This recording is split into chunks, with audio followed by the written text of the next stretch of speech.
नमस्कार साथियों, वेदांत क्लासेस की इस क्लास में आप सभी का हार्दिक स्वागत व अभिनंदन। साथियों, जैसा कि आपको थंबनेल में दिखाई दे रहा है, आज हम आपको कुछ ऐसी बातें बताने के लिए आए हैं जो राजस्थान सरकार के द्वारा जारी की गई भर्तियां हैं उनके बारे में। वैसे थंबनेल में आपको दिखाई दे रहा होगा कि 2025 में परीक्षाओं का कैलेंडर जारी और 81,000 सरकारी नौकरियां इस साल आर या पार। और एक आपको छोटा सा एक नोटिस है, एक जो सूचना विभाग है राजस्थान का, उसके द्वारा भी एक जारी किया गया एक पोस्ट है, इसका भी इमेज इसमें दिखाई दे रहा है। कौन कौन सी भर्तियां हैं इसके बारे में तो हम चर्चा करेंगे बाद में। पहले मैं आपको कुछ बताना चाहता हूँ। एक्चुअली में क्या होता है, आज का जो युवा है बहुत ज्यादा भटक रखा है। उसको, ज्यादातर युवाओं को यही पता नहीं है कि वो कर क्या रहे हैं, आखिर करना क्या चाहते हैं। आधे विद्यार्थी तो सोशल मीडिया की तरफ जा रहे हैं। कोई उनका एक साथी कोई इंस्टा पे, फेसबुक पे, किसी भी के भी ऊपर अगर थोड़ा सा उसने मतलब कोई अचीव कर लिया है, कुछ अलग मतलब उसने हासिल कर लिया, तो सारे लोग ही उधर मुड़ गए। इसके अलावा कुछ विद्यार्थी तैयारी कर रहे हैं। तैयारी कर रहे हैं तो प्रॉपर तरीके से तैयारी नहीं कर रहे। ज्यादातर विद्यार्थियों को मैं देखता हूँ, हाँ साहब कर रहे हैं तैयारी, हो रही है तैयारी, चल रही है तैयारी। अरे तो समय निकलता जा रहा है। जब हम आपसे 2021 में मिले तब भी आप तैयारी कर रहे थे, 22 में मिले तो तैयारी कर रहे हो, 24 में मिले तो तैयारी कर रहे हैं, और 25 में भी आप यही कह रहे हो, हाँ सर तैयारी कर रहे हैं। इसका मतलब कहीं न कहीं आप या तो अपने आप को धोखा दे रहे हैं या अपने घर वालों को धोखा दे रहे हैं। तो आप धोखा ना दें। और फिर आप असफल होते हैं तो किसके ऊपर आरोप लगाते हैं? या तो कोचिंग संस्थान के ऊपर आरोप लगाते हैं, या फिर आप आरोप लगाते हैं सरकार के ऊपर। अब सरकार अपने आंकड़ों में दिखा देती, देखो कितना बड़ा आंकड़ा है, 81,000 सरकारी नौकरियां। अब आपको तो सीधा सीधा लग गया ना कि भाई हमें तो सरकार की गलती, सरकार भर्ती नहीं निकाल रही तो पेपर आउट हो रहे हैं। ऐसे काफी आरोप प्रत्यारोप लगाते हैं। लेकिन आप हमेशा जिस भी वैकेंसी की तैयारी करते हैं, उस वैकेंसी का सबसे पहले तो आपके पास सिलेबस होना चाहिए। उस सिलेबस को आप देखिए। सिलेबस के अकॉर्डिंग जो भी टॉपिक है उन सभी टॉपिक को एक बार पढ़े, फिर उसके बाद में उसका बार बार रिवीजन करते रहे, कि टेस्ट सीरीज ज्वाइन करके आप टेस्ट देते रहे। ज्यादा से ज्यादा फिर अगर ऑब्जेक्ट टाइप के क्वेश्चन उसमें आते हैं तो उसकी एमसीक्यू की आप प्रैक्टिस करते रहे। आप क्या सोचते हैं, कोई एक सब्जेक्ट पढ़ लिया, एक बार पढ़ लिया, उसमें से आएगा? और ये स्कूल और कॉलेज नहीं है। स्कूल और कॉलेज में तो हम जितना पढ़ते हैं उसी में से लिख के आ जाते हैं, तो हमें मतलब अगली क्लास में जाने का अवसर मिल जाता है। इसमें अगली क्लास में जाने का कोई अवसर ही नहीं होता, यहाँ तो डायरेक्ट फेल ही होते हैं। फेल होने से तात्पर्य है कि भाई अगर नौकरी लग गए तो पास है, नौकरी नहीं लगे तो वह सफल ही है, और क्या।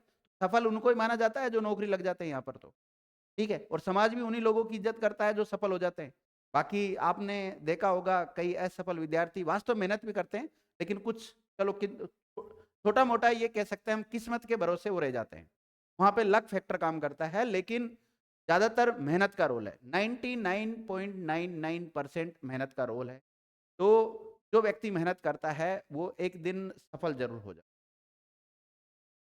इसलिए मेरा आप सभी से यही कहना है, आप ज्यादा से ज्यादा मेहनत करें, सही वे में आप मेहनत करें, गलत रास्ते पे ना जाए। गलत रास्ते का तात्पर्य है गलत संसाधनों से आप ना पढ़े, सही संसाधनों से आप पढ़े, जो सिलेक्टेड मैटर है उसको पढ़े।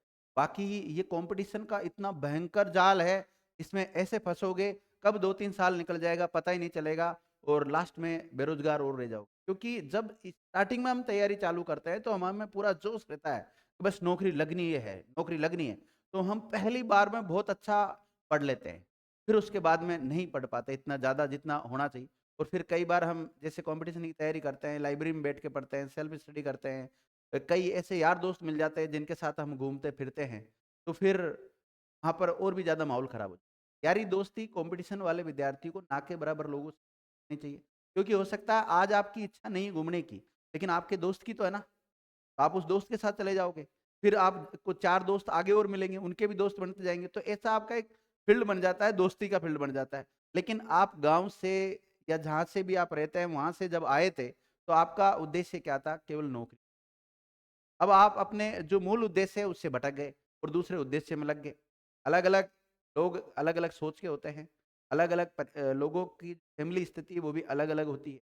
तो आप अपनी फैमिली की स्थिति के अनुसार आपको इन फ्यूचर क्या करना है, उन सभी बातों को मद्देनजर रखते हुए आप कम से कम समय में नौकरी लगने की कोशिश करें। अगर आप सरकारी नौकरी लगने का सपना देखते हैं तो कम समय में ज़्यादा से ज़्यादा पढ़ाई करके जल्दी से जल्दी नौकरी लगें।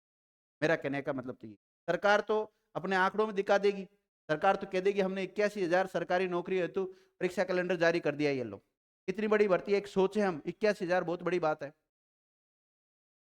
अब देखो कौन कौन सी भर्तियां हैं, ये कैलेंडर मैं आपको उपलब्ध करवा दूंगा। हमारा जो टेलीग्राम ग्रुप है वेदांत क्लासेस अजमेर ऑफिशियल नाम से हमारा टेलीग्राम चैनल है, उस पर मैं आपको उपलब्ध करवा दूंगा, ठीक है।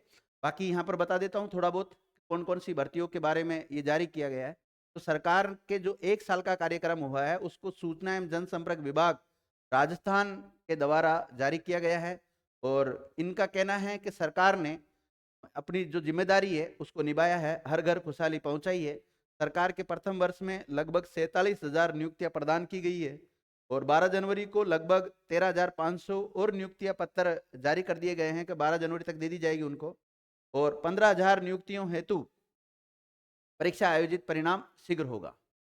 अब देखिए इसकी जो कैलेंडर है, इस कैलेंडर को मैं बता देता हूं आपको कि कनिष्ठ अनुदेशक की जो पद है उनकी 18,081 पदों पर चल रही है और 4 से लेकर 5 जनवरी तक उनका एग्जाम है और 7 से लेकर 10 जनवरी तक उनका एग्जाम चल रहा है। इसके अलावा सहायक अभियोजक जो है उनके जो एक भर्ती थी वो 181 थी और 19 जनवरी को उनका पेपर है। इसी प्रकार हम आर एस प्री की बात करें, 2024 वाला आर एस प्री, उसकी जो पोस्टें हैं वो 733 है, 2 फरवरी को उसका एग्जाम बताया जा रहा है। कनिष्ठ अभियंता 1226 है और 6 से लेकर 11 और 22 फरवरी को इसका एग्जाम है। इसी प्रकार जो पुस्तकालय अध्यक्ष है इसके भी विद्यार्थियों 300 पद है और 16 फरवरी को इसका एग्जाम है। और सर्वेयर फोरमैन का 72 पोस्टों पे 23 फरवरी को एग्जाम है। अधिशासी अधिकारी का 90 पदों पर 23 मार्च को एग्जाम है। राजस्व अधिकारी का 21 पदों पर 23 मार्च को एग्जाम है। और ये पूरा कैलेंडर है, मैं पढ़ के सुना रहा हूं आपको। जेल परेरी का 803 पोस्ट पर भर्ती निकाली गई है और इसकी जो परीक्षा तिथि है वो डिसाइड कर दी गई है, वो 9, 11 व 12 अप्रैल को, यानी कि अप्रैल के महीने में इनका एग्जाम है। कृषि अधिकारी 52 पदों पर भर्ती है, 20 अप्रैल को एग्जाम है। और 11 नंबर पर दे रखा शारीरिक प्रशिक्षण अनुदेशक और पुस्तकालय संस्कृत शिक्षा विभाग, इनकी 20-20 पदों पर भर्ती निकाली गई है, 4 से लेकर 6 मई तक इनका एग्जाम है। और इसके अलावा भूवैज्ञानिक सहायक खनिज अभियंता, ये इनकी 32 और 24 पोस्ट है, 7 मई को इनका एग्जाम है। सहायक आचार्य 8 विषयों पर चिकित्सा विभाग, इनके 15 पद है और 12 से लेकर 16 मई तक इनका परीक्षा है। वरिष्ठ वैज्ञानिक अधिकारी, इनके जो पद है वो 14 है, 12 से लेकर 16 मई तक की परीक्षा तिथि है। जनसंपर्क अधिकारी के 6 पद है, 17 मई को इनका एग्जाम है। ये हो गया। कनिष्ठ तकनीकी सहायकता हो गया, इनके 2200 पद है और 18 मई को इनका एग्जाम है। सहायक अभियोजन अधिकारी जो मुख्य परीक्षा है वो 1 जून को है। 22 कैडर के विभिन्न पद चिकित्सा एवं स्वास्थ्य विभाग, ये 8,256 पद है, 2 से लेकर 13 जून को इनका एग्जाम है। इसी प्रकार जो पशुधन सहायक है इनका 2041 पोस्ट है, 13 जून को इनका पेपर होगा। आर एस मेंस 2024 की डेट बता दी गई है कि 17 से लेकर 18 जून तक एग्जाम हो जाएगा। 2 फरवरी को प्रीलिम्स है और मेंस कब है, जून में, ध्यान रखना। और प्राध्यापक 24 विषयों के हैं, वो 2202 पोस्ट हैं, 23 जून से लेकर 6 जुलाई तक ये एग्जाम होने वाले हैं। इसी प्रकार जो सहायक प्राचार्य आचार्य चिकित्सक शिक्षा विभाग है इसके भी 329 पदों पर 23 जून से लेकर 6 जुलाई तक एग्जाम होने वाला है। अगर आपको इसमें स्पष्ट नहीं दिखाई दे रहा है तो आप बता देना, मैं पीडीएफ भेज दूंगा ना। और बायोकेमिस्ट के 13 पद है और 7 जुलाई को एग्जाम है। तकनीकी सहायक का 3 पद है, 7 जुलाई को एग्जाम है। सहायक परीक्षण अधिकारी के 4 पद है, 8 जुलाई को एग्जाम है।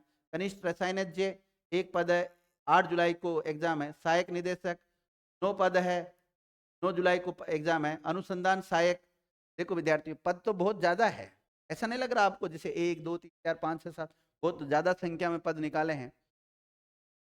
आगे देखते हैं। अनुसंधान सहायक के जो पद है वो 26 है, 10 जुलाई को इसका एग्जाम हो जाएगा। और उपकारापाल के 73 पोस्ट है और 13 जुलाई को इसका एग्जाम है। पुस्तकालय अध्यक्ष, इसमें विद्यार्थियों ये संस्कृत शिक्षा वाला है, 548 पोस्ट है और 27 को एग्जाम है। समूह अनुदेशक, इसका 68 पोस्ट है, 29 जुलाई को एग्जाम है।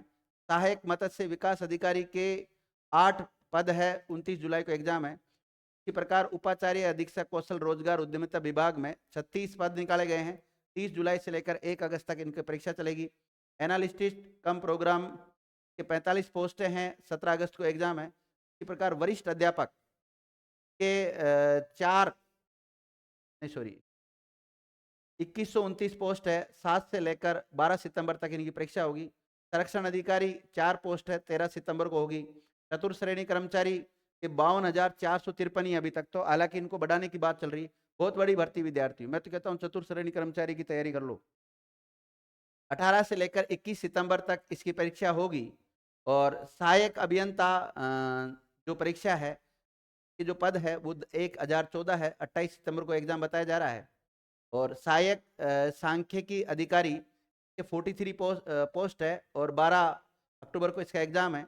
इसके अलावा जो सहायक कृषि अधिकारी, कृषि अनुसंधान अधिकारी, इनके 125, 98 और सांख्यिकी अधिकारी के 18 पद है और 12 से लेकर 19 अक्टूबर तक इनका एग्जाम है।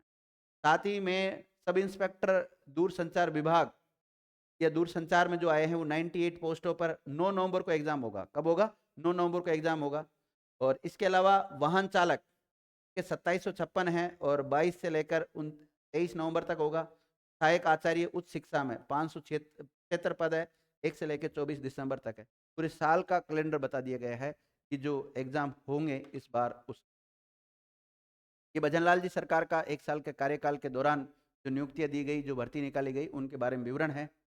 उम्मीद है आपको ये कैसे जो चार्ट वगैरह है, कैलेंडर वगैरह है, इनसे रिलेटेड समय समय पर मैं जानकारी देता रहूँगा, देता भी हूँ, आगे भी देते रहेंगे विद्यार्थियों। Thank you.